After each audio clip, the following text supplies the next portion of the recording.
الحمد لله رب العالمين والصلاة والسلام على قائد الغر المحجلين نبینا محمد وعلى آلہ وصحبہ اجمعین۔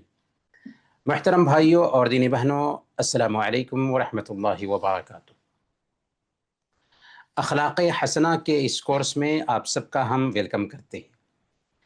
اخلاق حسنہ میں سے ایک بہت ہی عظیم اخلاق ہے جسے ہم کہتے ہیں حیا۔ آج جب کہ الیکٹرانک اور پرنٹ میڈیا کے ذریعہ حیا کا خون ہو رہا ہے، غیرت کا جنازہ نکالا جا رہا ہے اور اخلاق کو سر سے پیر تک ذبح کیا جا رہا ہے، ایسے وقت میں ضرورت ہے کہ حیا کے بارے میں بات کی جائے، جو انسان کو ہر اچھے کام پر ابھارتی ہے اور ہر برے کام سے روکتی ہے۔ جی ہاں، حیا ایک ایسی خوبی ہے جو انسان کو ہر اچھے کام کے لیے تیار کرتی ہے اور ہر برے کام سے روکتی ہے، دور کرتی ہے، منع کرتی ہے۔ گویا کہ حیا پورے اچھے اخلاق کا خلاصہ ہے۔ اصل میں حیا کیا ہے؟ حیا کا مطلب ہے شرم اور ادب، جو بے حیائی اور بدتمیزی کا اپوزٹ ہے۔ اور شریعت کی اصطلاح میں اگر ہم حیا کا مفہوم بیان کرنا چاہیں تو حیا یہ ہے کہ ہر وہ چیز جس سے دل میں جھجھک محسوس ہو اور ملامت کے ڈر سے اسے چھوڑ دیا جائے، جس سے دل میں جھجھک محسوس ہو، ایسی برائی کہ جس سے دل میں جھجھک محسوس ہو اور ملامت کے ڈر سے اسے چھوڑ دیا جائے۔ یعنی حیا دل کی اس کیفیت کا نام ہے،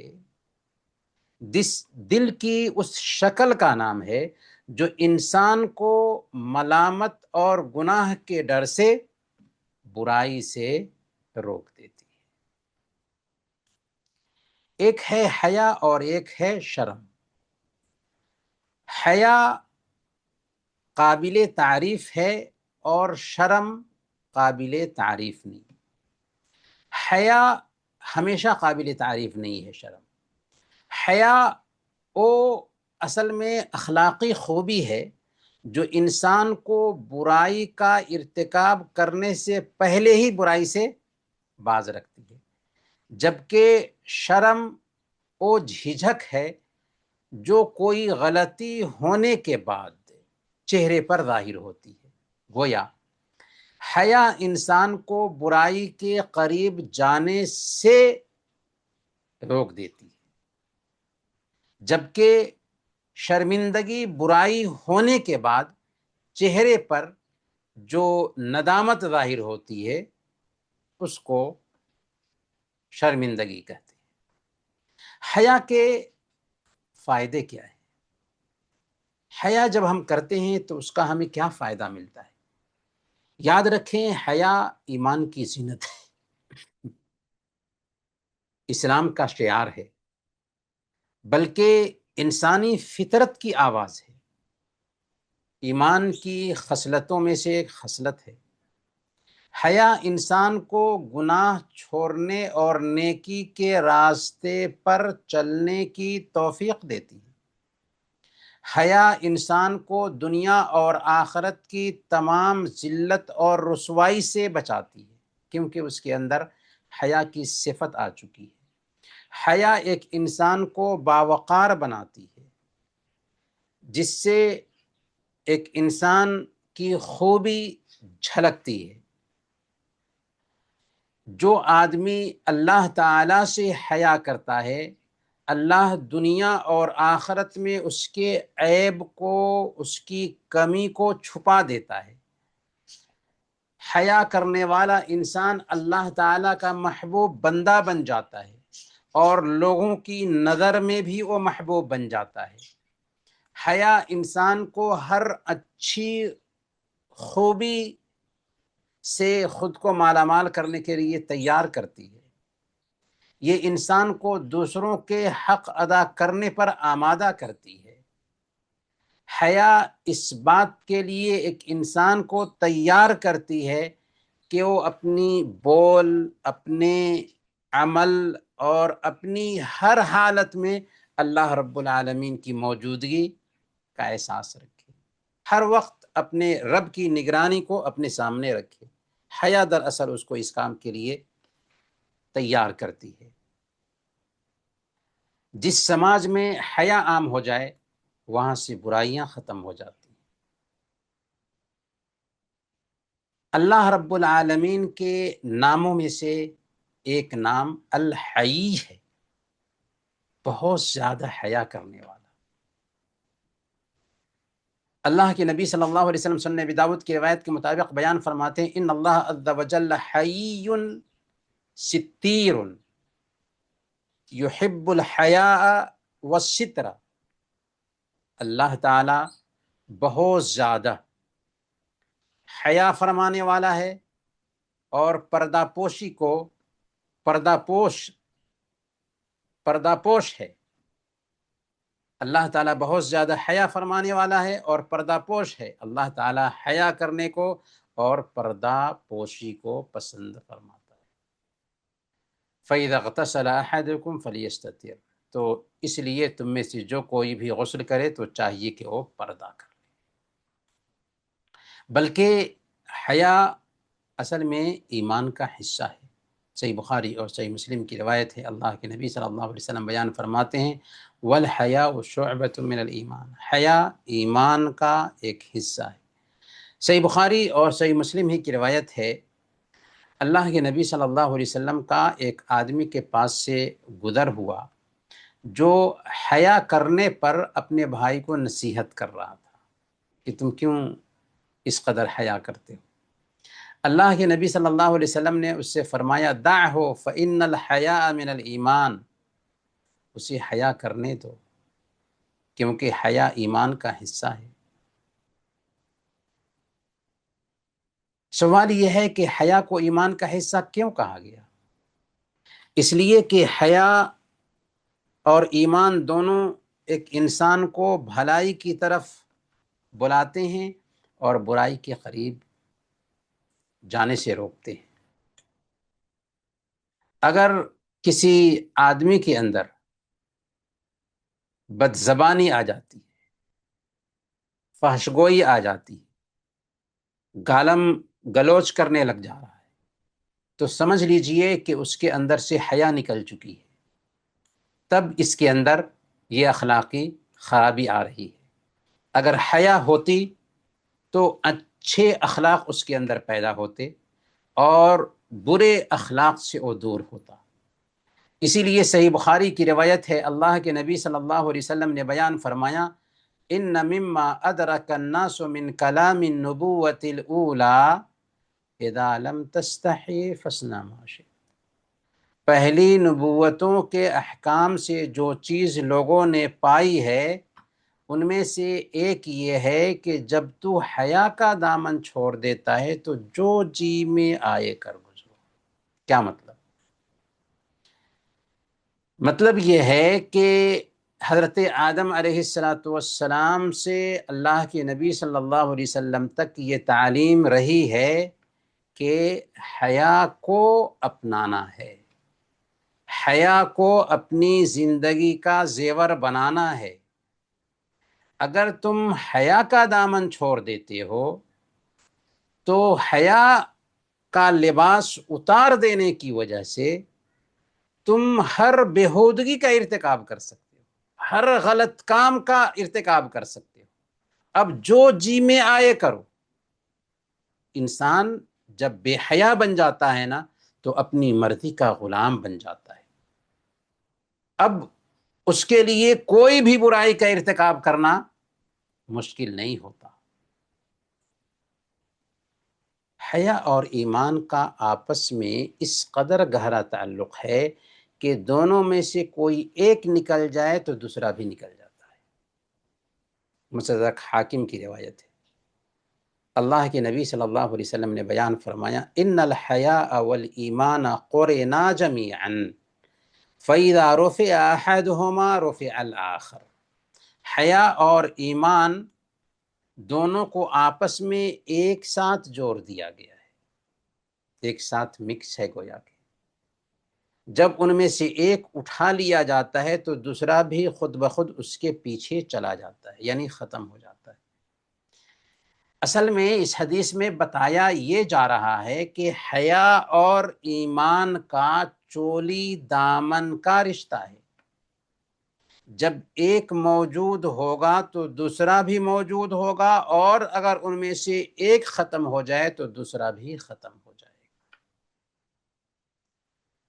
مطلب یہ کہ اگر انسان کے اندر سے حیا جاتی رہے تو ایمان کا فائدہ نہیں، ایمان بھی اس کے اندر سے جاتا رہا، اور اگر ایمان چلا جائے تو حیا بھی باقی نہیں رہتی۔ گویا کہ حیا اور ایمان کا آپس میں ایک بہت گہرا رشتہ ہے۔ اسی لیے صحیح بخاری اور صحیح مسلم کی روایت ہے، اللہ کے نبی صلی اللہ علیہ وسلم بیان فرماتے ہیں، الحیاء لا یأتی الا بخیر، حیا خیر ہی لاتی ہے، حیا بھلائی ہی لاتی ہے۔ کچھ لوگ یہ سمجھتے ہیں کہ حیا مردانگی کے خلاف ہے، نہیں، حیا مردانگی کے خلاف نہیں، یہ صرف عورتوں کی عادت نہیں بلکہ حیا ہر انسان سے مطلوب ہے۔ جس کے اندر حیا ہوگی اس کے اندر اخلاق ہوگا، جس کے اندر حیا نہیں ہے اس کے اندر اخلاق نہیں۔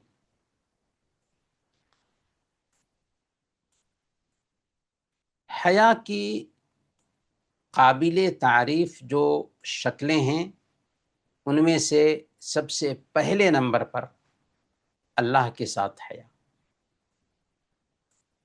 اللہ کے ساتھ حیا کا مطلب کیا ہوا؟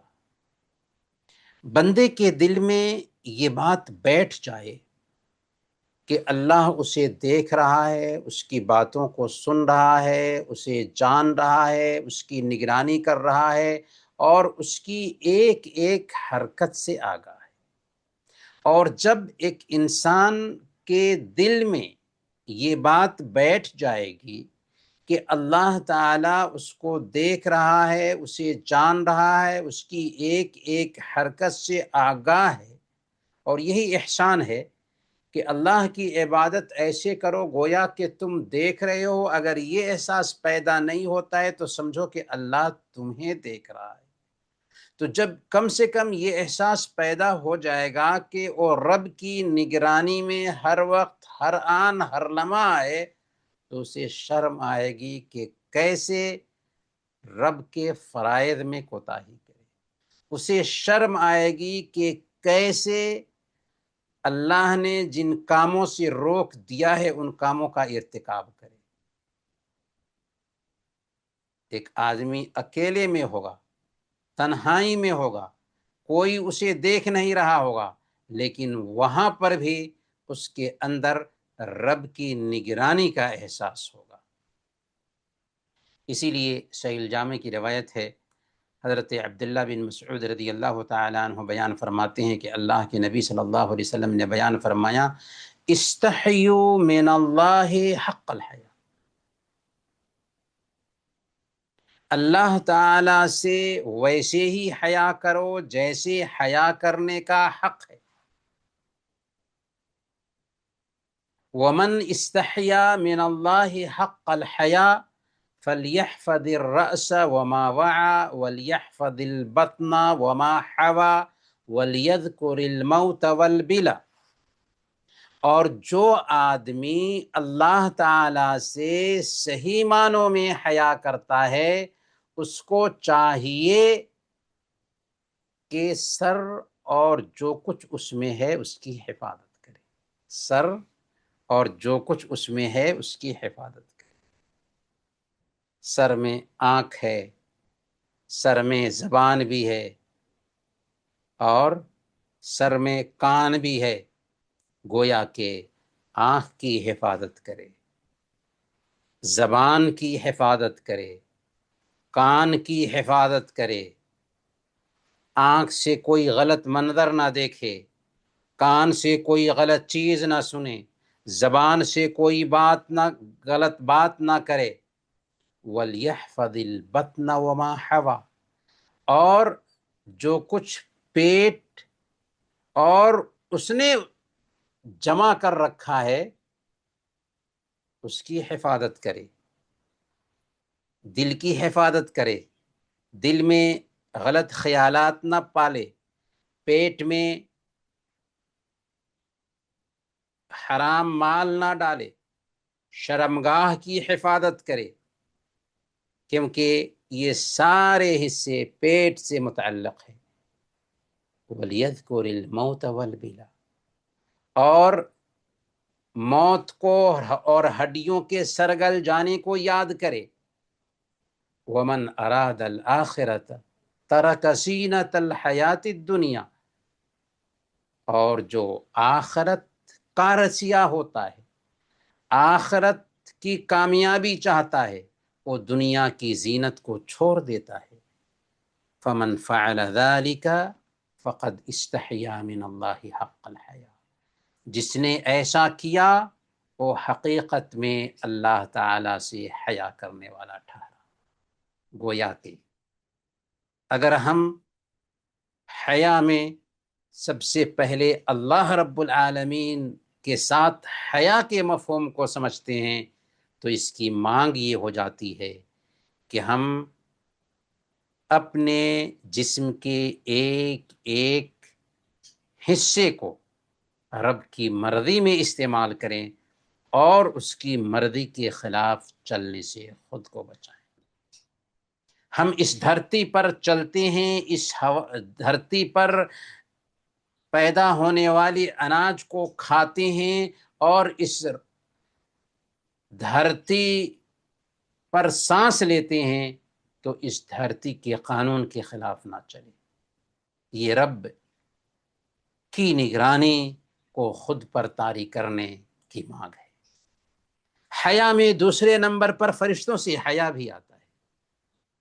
ہر انسان کے دائیں اور بائیں کندھے پر فرشتے مقرر ہیں۔ وَإِنَّ عَلَيْكُمْ لَحَافِظِينَ كِرَامًا كَاتِبِينَ يَعْلَمُونَ مَا تَفْعَلُونَ، یقیناً تم پر نگہبان فرشتے مقرر ہیں، تم جو کچھ بھی کرتے ہو جانتے ہیں۔ گویا کہ ہم جو کچھ بھی کرتے ہیں ان حرکتوں کو نوٹ کیا جا رہا ہے، یہاں تک کہ ہمارے اعضاء و جوارح بھی کل قیامت کے دن گواہ بننے والے ہیں، یہاں تک کہ یہ دھرتی بھی ہمارے خلاف یا ہمارے لیے گواہی دینے والی ہے۔ تو یہ احساس دراصل ہمارے اندر حیا پیدا کرتا ہے، اور ہم جب حیا سے مالا مال ہوتے ہیں تو ہم رب کی مرضی کے مطابق زندگی گزارتے ہیں اور رب کی نافرمانی نہیں کرتے۔ حیا کی تیسری شکل ہے انسانوں سے حیا۔ حیا انسان میں مروت پیدا کرتی ہے، اور جب اس کے اندر مروت پیدا ہوتی ہے تو وہ دوسروں کو اپنی زبان سے تکلیف نہیں پہنچاتا، دوسروں کو اپنے ہاتھ سے تکلیف نہیں پہنچاتا، کوئی غلط بات نہیں بولتا، وہ چغلی نہیں کھاتا، لان تان نہیں کرتا، غیبت نہیں کرتا، کیونکہ وہ لوگوں سے حیا کر رہا ہے۔ اس طریقے سے اس کے حالات سدھر جاتے ہیں، اس کی طبیعت اچھی ہو جاتی ہے، اس کا اخلاق سنور جاتا ہے۔ حیا میں ایک چیز آتی ہے نبی اکرم صلی اللہ علیہ وسلم سے حیا۔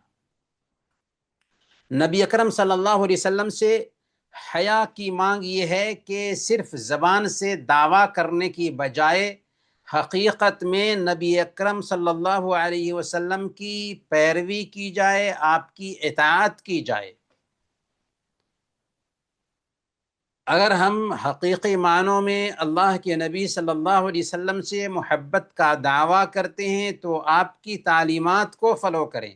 قُلْ إِن كُنتُمْ تُحِبُّونَ اللَّهَ فَاتَّبِعُونِي يُحْبِبْكُمُ اللَّهُ، آپ فرما دیجئے کہ اگر تمہیں اللہ رب العالمین سے محبت کا دعویٰ ہے تو میری تابعداری کرو۔ نبی اکرم صلی اللہ علیہ وسلم کی تابعداری دراصل آپ سے حیا ہے، اور نبی اکرم صلی اللہ علیہ وسلم کے قانون کے خلاف زندگی گزارنا دراصل بے حیائی ہے۔ عورت کی بھی ایک حیا ہوتی ہے، عورت کی حیا کا مظہر اس کے پہناوے سے ظاہر ہوتا ہے، اس کے حلیے سے ظاہر ہوتا ہے۔ چنانچہ ایک مسلمان عورت کی پہچان یہ ہے کہ وہ حجاب میں ہو، اس سے اس کی حیا جھلکتی ہے، اور اگر عورت کے پاس حجاب نہیں ہے، عورت حجاب میں نہیں ہے، تو اس کو ہم حیا والی عورت نہیں کہہ سکتے۔ گفتگو اور زبان کی بھی حیا ہوتی ہے۔ گفتگو اور زبان کی حیا یہ ہے کہ مسلمان اپنی زبان کو فحش گوئی سے پاک رکھے، عیب جوئی سے پاک رکھے، دوسروں کا برے الفاظ میں تذکرہ کرنے سے پاک رکھے، کیونکہ یہ انتہائی بے ادبی ہے کہ انسان منہ سے کچھ بولے اور دوسروں کا دل دکھائے۔ حیا نہایت ہی عمدہ خصلت ہے، نہایت ہی اعلیٰ خصلت ہے، لیکن حیا کا سہارا لے کر نیکی کے کام سے خود کو روک لینا، برائی دیکھ کر کے اس سے نہیں روکنا، یہ حیا نہیں ہے، بلکہ یہ بزدلی اور کمزوری ہے۔ گویا کہ ہمارے سماج میں حیا کے نام سے اچھے کام نہیں کیے جاتے، حیا کے نام پر برائی سے خاموشی اختیار کی جاتی ہے، تو یہ حیا نہیں، یہ بزدلی ہے۔ تو حیا کے مفہوم کو اپنی زندگی میں اتارنا ہے صحیح طریقے سے۔ صحیح بخاری اور صحیح مسلم کی روایت ہے، اللہ کے نبی صلی اللہ علیہ وسلم کے کردار کو بیان کیا گیا کہ کان النبی صلی اللہ علیہ وسلم اشد حیاء من الابراء فی خدرها، کہ اللہ کے نبی صلی اللہ علیہ وسلم غیر شادی شدہ پردہ نشی لڑکیوں سے بھی زیادہ حیادار تھے۔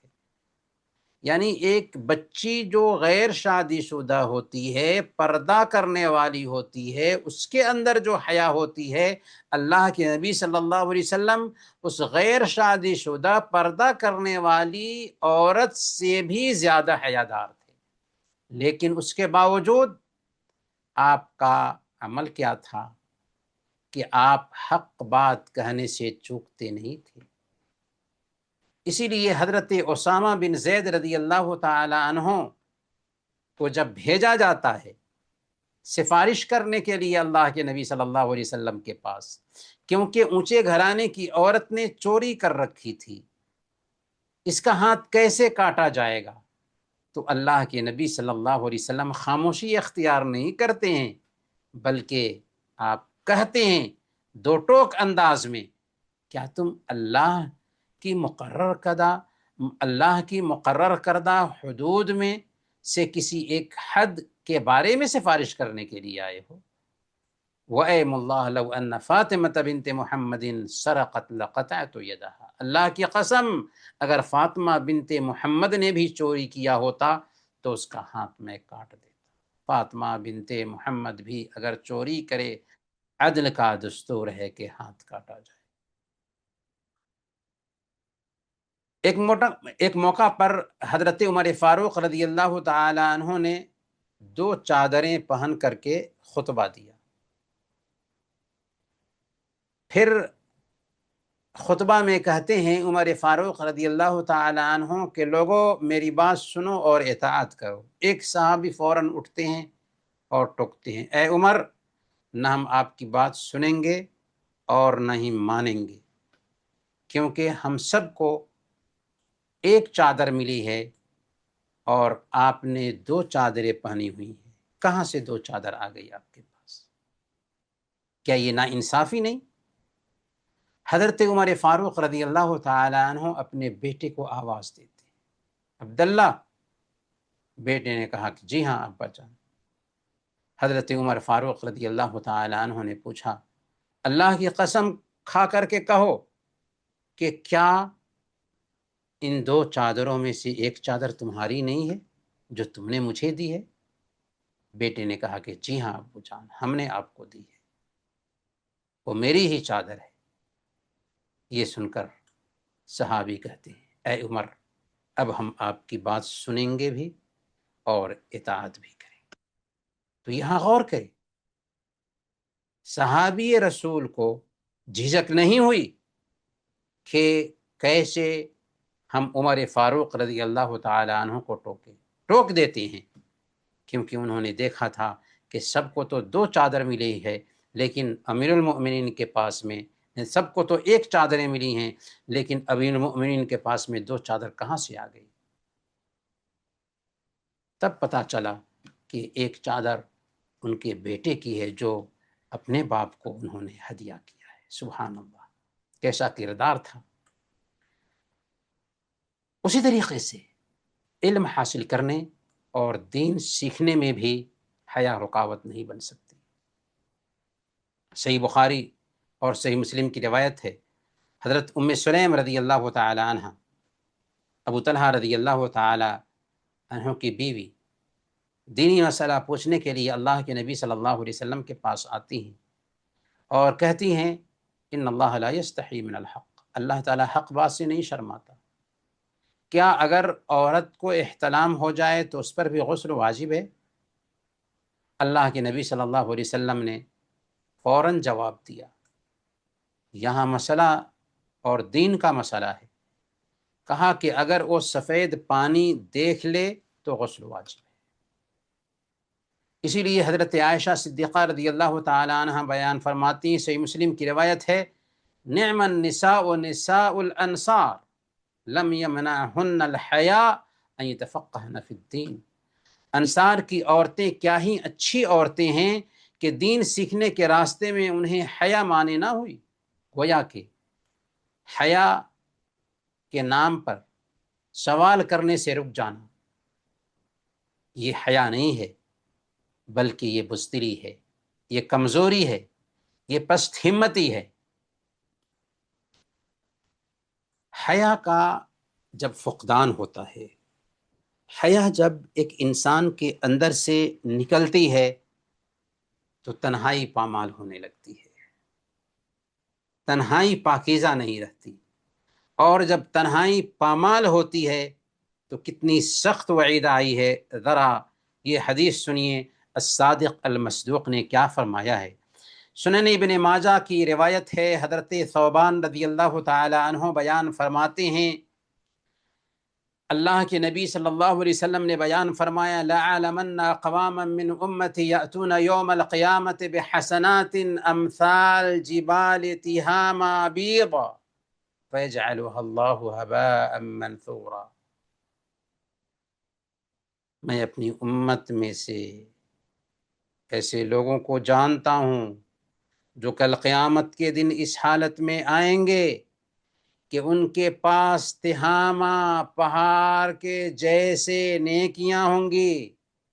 اللہ تعالیٰ ان ساری نیکیوں کو غبار کے جیسے غارت کر دے گا. حضرت ثوبان رضی اللہ تعالیٰ عنہ نے عرض کیا کہ اے اللہ کے رسول صلی اللہ علیہ وسلم، ہمیں ایسے لوگوں کی نشانی بتائیں تاکہ ہم ایسے لوگوں کے جیسے نہ ہو سکیں. اللہ کے نبی صلی اللہ علیہ وسلم نے فرمایا، اما انہم اخوانکم ومن جلدتکم ویأخذون من اللیل کما تأخذون ولکنہم اقوام اذا خلوا بمحارم اللہ انتہکوها. وہ لوگ تمہارے جیسے ہی ہوں گے، تمہارے دینی بھائی ہوں گے، وہ نماز بھی پڑھتے ہوں گے، روزے بھی رکھتے ہوں گے، اور تمہارے جیسے قیام اللیل بھی کرتے. لیکن ان کا معاملہ یہ ہوگا کہ جب اللہ تعالیٰ کی حرام کی ہوئی چیزوں کو تنہائی میں ہوں تو پامال کر بیٹھے، تنہائی میں ہوں تو اللہ کی حرمت کو پامال کر بیٹھے۔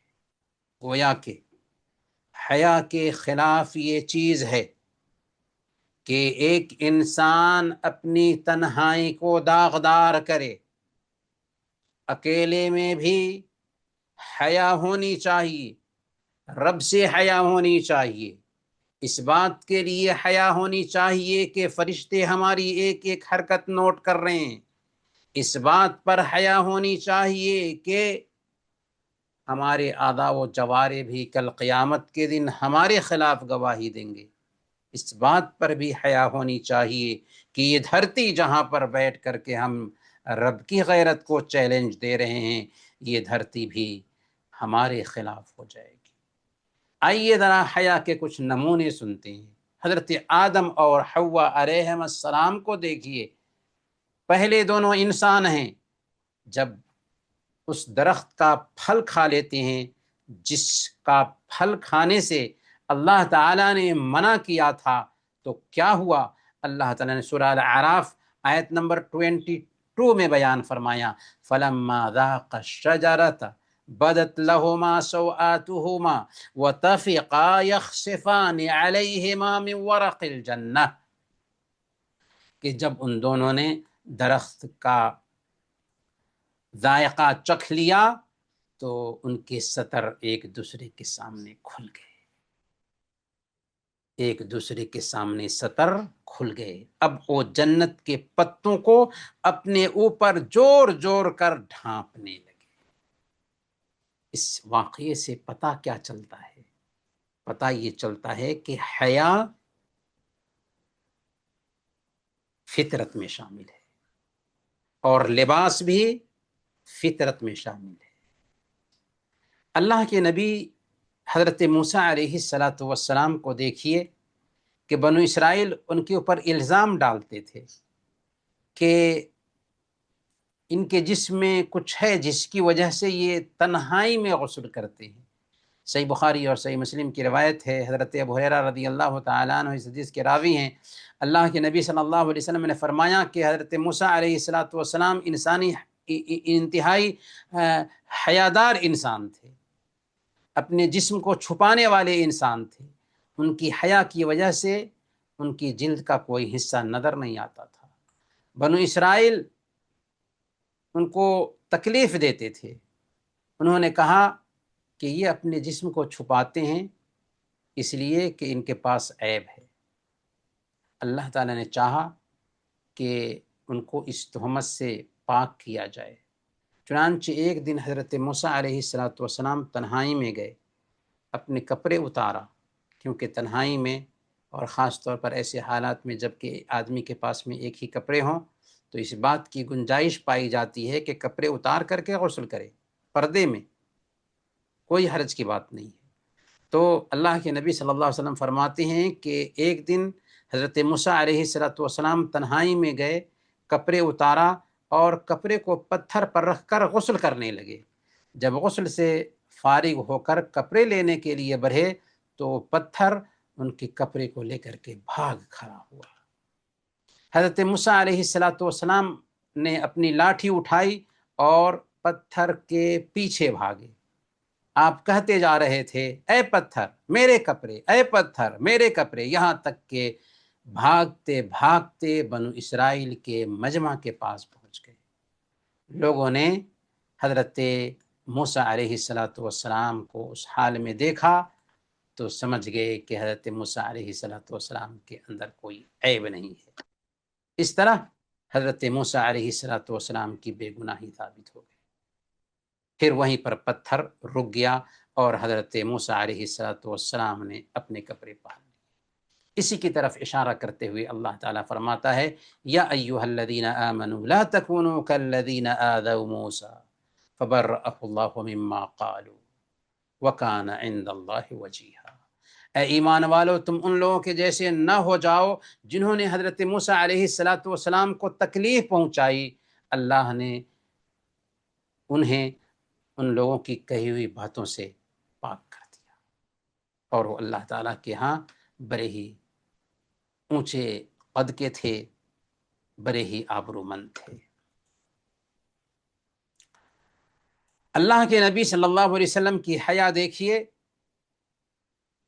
حضرت ابو سعید خدری رضی اللہ تعالیٰ عنہ بیان فرماتے ہیں، صحیح بخاری اور صحیح مسلم کی روایت ہے کہ اللہ کے نبی صلی اللہ علیہ وسلم پردہ نشیں حیادار کنواری عورت سے بھی زیادہ حیا کرنے والے تھے۔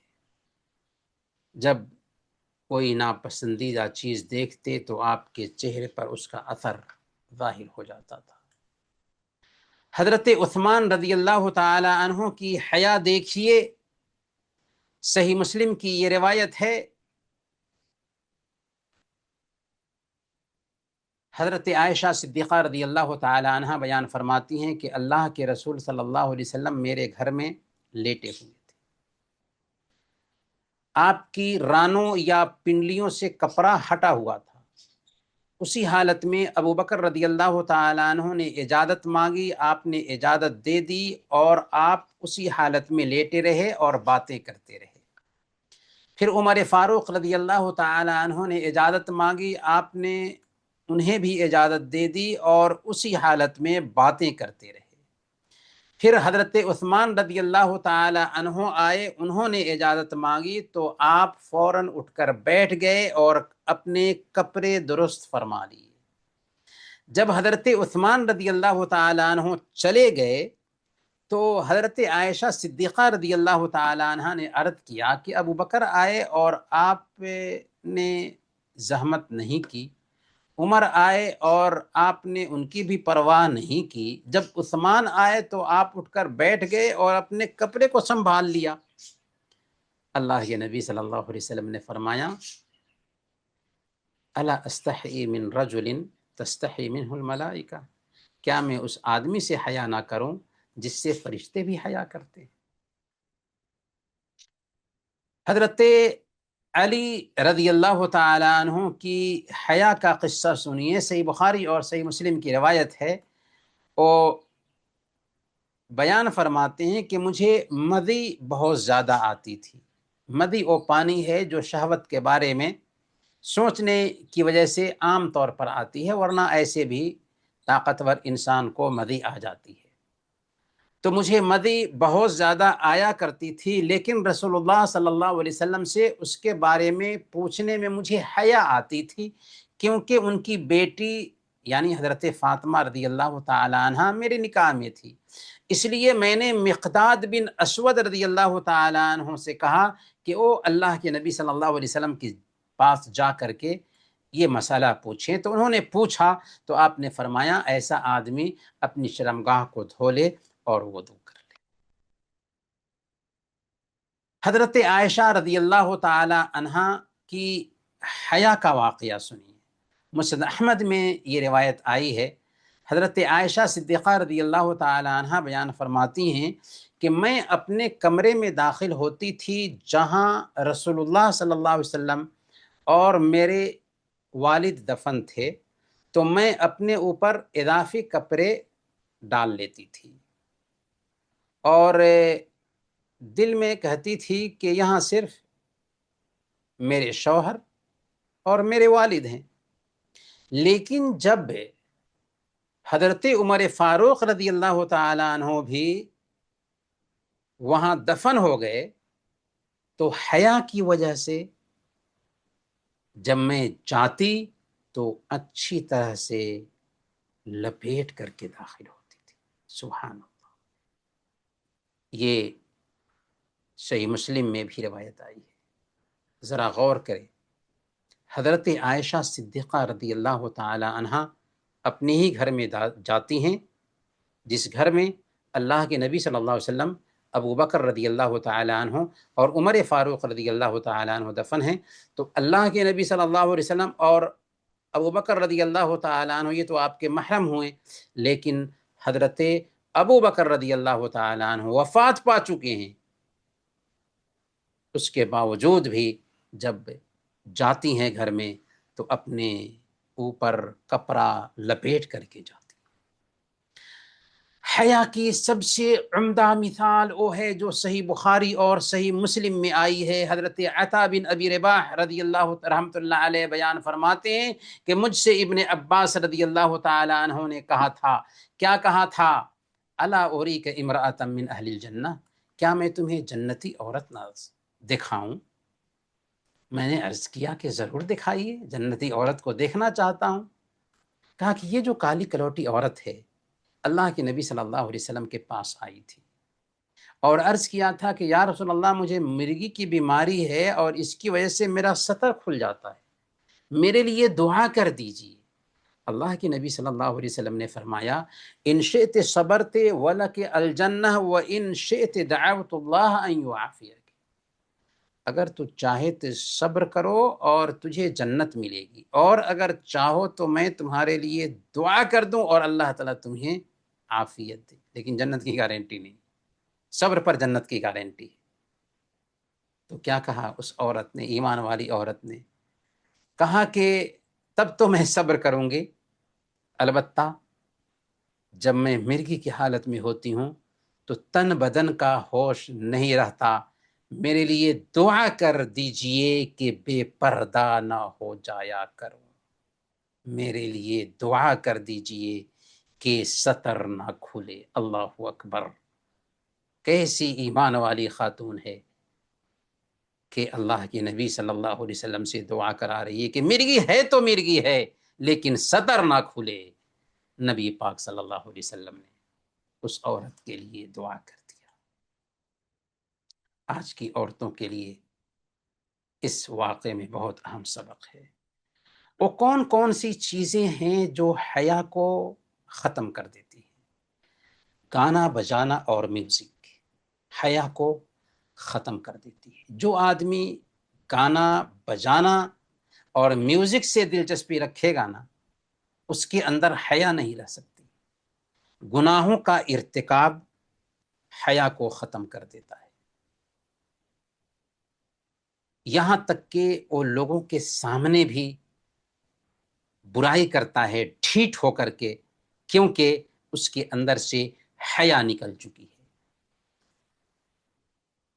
دینی جذبے کی کمی اور ایمان کی کمزوری بھی ایک انسان کے اندر سے حیا کی خوبی نکال دیتی ہے. اللہ کی نعمتوں کی ناشکری بھی حیا کی خوبی سے ایک انسان کو محروم کر دیتی ہے. بری صحبت کی وجہ سے ایک انسان حیا سے عاری ہو جاتا ہے، کیونکہ جیسی صحبت ہوگی ماحول کا اس کے اوپر اثر ہوگا. نیک لوگوں کے حالات سے دوری کی وجہ سے بھی ایک انسان حیا سے محروم ہو جاتا ہے، اور اللہ کی نگرانی کا احساس نہ ہو تو ایک انسان بے حیا ہو جاتا ہے. رب کی نگرانی کا احساس ہو تو اس کے اندر حیا پیدا ہوتی ہے. اور غیر قوموں کی اندھی تقلید کی وجہ سے بھی ایک انسان بے حیا ہو جاتا ہے کہ لوگ بے حیائی کی باتیں کرتے ہیں، بے حیائی کا مظاہرہ کرتے ہیں، جیسے دوسرے کر رہے ہوتے ہیں ویسے ہی ہم بھی نقل کرنے کی کوشش کرتے ہیں، تو اس کی وجہ سے بھی بے حیائی پیدا ہوتی ہے. مسلم معاشرے میں بے حیائی کے بہت سارے مظاہر آج پائے جاتے ہیں. ان میں سے چند مظاہر کی طرف ہم اشارہ کرنا چاہیں گے. ایک مظہر ہے عورت کا تنگ لباس پہن کر نکلنا. بے حیائی کا یہ بہت بڑا مظہر ہے کہ ایک عورت جب گھر سے باہر نکلتی ہے تو پہنی بھی ہوتی ہے، ننگی بھی ہوتی ہے. اللہ کے نبی صلی اللہ علیہ وسلم نے صحیح مسلم کی روایت کے مطابق بیان فرمایا کہ 2 طرح کے جہنمی ایسے ہیں جنہیں ہم نے نہیں دیکھا، بعد میں آئیں گے. ان میں سے ایک وَنِسَاءٌ كَاسِيَاتٌ عَارِيَاتٌ مُمِيلَاتٌ مَائِلَاتٌ رُؤُوسُهُنَّ كَأَسْنِمَةِ الْبُخْتِ الْمَائِلَةِ لا يدخلن الجنت ولا یجدن ریحها، کہ ایسی عورتیں جو لباس پہنے بھی ہوں گی، ننگی بھی ہوں گی، مائل کریں گی، مائل ہوں گی، ان کے سر اونٹ کی جھکی ہوئی کوہان کے جیسے ہوں گے. وہ ایسی عورتیں ہوں گی نہ جنت میں داخل ہوں گی اور نہ ہی جنت کی خوشبو پائیں گی، حالانکہ جنت کی خوشبو اتنی دوری سے سونگھی جا رہی ہے۔ تو آج کے دور کا یہ المیہ ہے کہ ہم دیکھتے ہیں کہ ایسی عورتیں واقعی پہنی بھی ہوتی ہیں، ننگی بھی ہوتی ہے۔ یہ بے حیائی کا کھلا مظہر ہے۔ دوسرے نمبر پر سماج میں قریبی رشتہ داروں سے بے احتیاطی برتنا، یعنی شوہر کا بھائی جسے اللہ کے نبی صلی اللہ علیہ وسلم نے موت قرار دیا ہے، اس سے پردہ کرنا آج پرانے زمانے کا خیال تصور کیا جاتا ہے۔ حالانکہ صحیح بخاری اور صحیح مسلم کی روایت ہے، اللہ کے نبی صلی اللہ علیہ وسلم نے ایک موقع سے بیان فرمایا تھا، ایاکم والدخول علی النساء، تم تنہائی میں عورتوں کے پاس جانے سے بچو۔ ایک انصاری صحابی نے پوچھا کہ ارأیت الحم، اے اللہ کے نبی صلی اللہ علیہ وسلم دیور کے بارے میں کیا حکم ہے؟ آپ نے فرمایا الحم والموت، دیور تو موت ہے، دیور تو موت ہے۔ اسی طریقے سے سالیوں کا بہنوئی سے پردہ نہ کرنا، سالی بہنوئی سے ہنسی مذاق کرنا اپنا حق سمجھتی ہے، بہنوئی بھی سالیوں سے ہنسی مذاق کرنا اپنا حق سمجھتے ہیں۔ یہ بے حیائی کی بدترین شکل ہے جو ہمارے سماج میں پائی جاتی ہے۔ دوستوں یا تعلق رکھنے والے لوگوں کو اپنے گھر میں داخل کرنا، یہ دیوثیت ہے۔ ہاں، اگر مہمان آیا ہے تو پردے کا اہتمام کرتے ہوئے مہمان آ سکتا ہے، لیکن بے پردگی میں گھر کے راز کو بھی جان رہا ہو، بالکل بے جھجک گھر میں آتا جاتا ہو، یہ دیوثیت ہے۔ اور الیکٹرانک اور پرنٹ میڈیا کے زمانے میں عجیب مناظر موبائل کے اسکرین پہ دیکھنا، یہ بھی بے حیائی ہے۔ باحیا انسان کبھی بھی گندی چیزوں کو نہیں دیکھتا۔ سوال یہ ہے کہ حیا کی خوبی ہمارے اندر کیسے پیدا ہوگی؟ سب سے پہلے نمبر پر اللہ تعالیٰ کی نگرانی کا احساس پیدا ہو۔ یہ احساس پیدا ہو کہ ہم جہاں کہیں بھی رہیں، رب ہمیں دیکھ رہا ہے، ہمیں جان رہا ہے، ہماری ایک ایک حرکت سے آگاہ ہے۔ اس کے فرشتے ہیں جو ہماری ایک ایک حرکت کو نوٹ کر رہے ہیں۔ ہمارے اعضاء و جوارے بھی کل قیامت کے دن ہمارے خلاف گواہی دیں گے، یہاں تک کہ یہ دھرتی بھی ہمارے خلاف گواہی دے گی۔ اگر یہ چار طرح کا جو احساس ہے ہمارے دل میں پیدا ہوگا تو ہمارے اندر حیا کی خوبی پیدا ہوگی۔ اللہ کے نبی صلی اللہ علیہ وسلم کی سنت پر عمل کریں۔ دوسرے نمبر پر اللہ کے نبی صلی اللہ علیہ وسلم کی سنت پر عمل کریں۔ آپ کی سنت کو ہر اعتبار سے اپنی عملی زندگی میں جگہ دینے کی کوشش کریں۔ ہمارے اندر حیا کی صفت پیدا ہو۔ اپنے اعضاء و جوارے کی حفاظت کریں، زبان کو لگام دے، آنکھ کو لگام دے، کان کو لگام دیں، اور جسم کے ایک ایک عضو کو لگام دیں۔ اللہ کی نافرمانی میں انہیں استعمال نہ کریں۔ ہمارے اندر حیا پیدا ہوگی۔ اور بچوں کی حیا پر تربیت کریں، بچپن سے ہی بچوں کے اندر شرم و حیا اور پاک دامنی کی صفت پیدا کریں۔ بچیوں کو بچپن سے ہی ایسا لباس پہنائیں کہ ان کے اندر حیا کی صفت پیدا ہو۔ نیک لوگوں کی صحبت میں بیٹھیں، نیک لوگوں کی زندگی کا مطالعہ کریں، بری صحبت سے دور رہیں،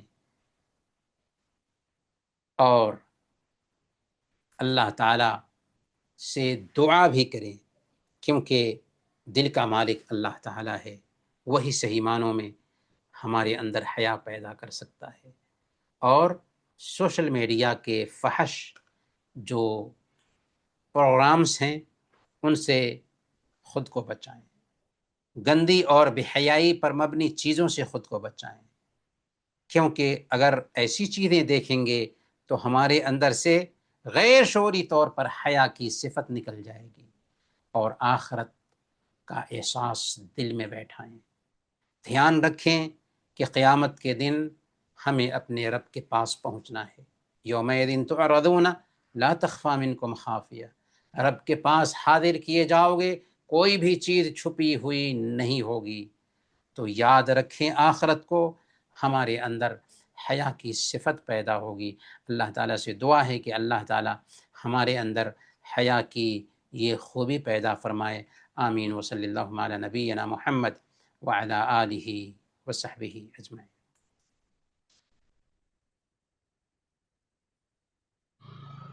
جزاک اللہ خیر، بارک اللہ فیکم۔ بارک اللہ۔ اگر اس ٹاپک سے ریلیٹڈ کسی کو سوال ہے تو سوال کریں۔ السلام علیکم۔ شیخ کوئی وعلیکم دعا السلام ہے ورحمۃ اللہ۔ حیا کے لیے، دعا اللہ سے، جیسے کہ اللہم انی اسألک الحیا، ایسی کوئی دعا ہے حدیث سے ثابت؟ ایسی کوئی دعا تو خصوصی حیا کے لیے نہیں ہے، البتہ ہم یوں ہی حیا کے لیے اللہ تعالیٰ سے دعا کر سکتے ہیں۔ جزاک اللہ۔ بارک اللہ۔ السلام علیکم ورحمۃ اللہ وبرکاتہ شیخ۔ وعلیکم السلام ورحمۃ اللہ وبرکاتہ۔ شیخ آپ جو اونٹ کے جیسے جوڑا باندھنے کے بارے میں بولے تھے وہ کیوں نہیں کرنا ہے شیخ؟ کیا اونٹ کے جیسے؟ جوڑا آپ جی۔ نے بولے تھے نا نہیں باندھنے۔ ہاں، وہ اصل میں کیا ہے کہ اس کے اندر اگر جوڑا باندھتے ہیں اور سر پہ اس کو اس انداز میں رکھتے ہیں کہ بے پردگی ظاہر ہو اس سے منع کیا گیا ہے، لیکن اگر پردے میں رہ کر کے ایک عورت سر کے اوپر چوٹی باندھتی ہے کوئی حرج نہیں۔ السلام علیکم شیخ۔ وعلیکم السلام۔ شیخ ایسے بہت ایسے برے خیالات آتے ہیں دماغ میں میرے، بہت ایسے مطلب کوئی مجھے دیکھنا، ایسا مطلب ایسے بہت ایسے وہ بہت برے خیالات آتے ہیں، سوتے وقت بھی بہت خیالات آتے ہیں، حالانکہ میں وہ خیالات سے بہت نفرت کرتی ہوں، اللہ سے بہت دعا کرتی ہوں شیخ، لیکن جب سوتے وقت سارے خیالات دماغ میں ہی آ جاتے ہیں شیخ، اس کے لیے میں کیا کروں؟ میں بہت یہ ہو جا رہی ہوں شیخ، بہت پریشان ہو جا رہی ہوں۔ ایسے خیالات آ جاتے ہیں، شیطانی وساوس آتے رہتے ہیں، لیکن اس کا طریقہ کیا ہے کہ 5 وقت کی نمازوں کا اہتمام کریں وقت سے، بے وقت نہ ہونے پائے۔ دوسرے نمبر پر صبح اور شام کے اذکار کا اہتمام کریں پابندی کے ساتھ۔ تیسرے نمبر پر روزانہ قرآن کریم کی تلاوت کو اپنا معمول بنا لیں، اور سونے سے پہلے خاص طور پر سونے سے پہلے کے جو اذکار ہیں ان اذکار و اوراد کا اہتمام کر لیں۔ شروع میں آپ کو احساس نہیں ہوگا کہ ابھی بھی وہی کیفیت ہے، لیکن دھیرے دھیرے جب ہمارا معمول بن جائے گا کہ ہم نمازوں کی پابندی کرنے لگ گئے ہیں، نوافل کا بھی اہتمام کر رہے ہیں، اذکار و اوراد کی پابندی کر رہے ہیں، قرآن کریم کی تلاوت کرنے لگ گئے ہیں، تو اب جو ہے نا برائی کے خیالات دھیرے دھیرے کم ہوں گے۔ ورنہ شیطان جو ہے نا، جب ہم نیکی سے ذرہ برابر بھی دور ہوتے ہیں نا تو شیطان ہمارے اوپر دھاوا بولنا شروع کر دیتا ہے، لیکن جب ہم نیکی کے کاموں سے میں خود کو لگا دیتے ہیں نا تو شیطان ہم سے بالکل دور ہو جاتا ہے۔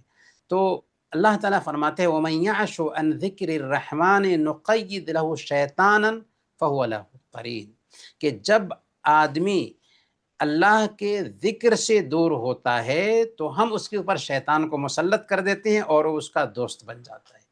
تو اس کا مطلب یہ نہیں ہے کہ اگر برے خیالات آ رہے ہیں تو ہم برے انسان ہیں، نہیں، اچھے انسانوں کے اندر بھی برے خیالات آتے ہیں، لیکن ہمیں ان کو ٹال دینا ہے، اعوذ باللہ من الشیطان الرجیم کہنا ہے، اور اچھی باتیں سوچنی ہیں، ذکر کرنا ہے، اللہ کا نام لینا ہے، فوراً وہ خیالات جاتے رہیں۔ جی شیخ، السلام علیکم ورحمۃ اللہ وبرکاتہ۔ السلام ورحمۃ اللہ وبرکاتہ۔ جی استاد، جیسے کہ جوائنٹ فیملی ہے اور ابھی آپ نے بتایا کہ یہ جو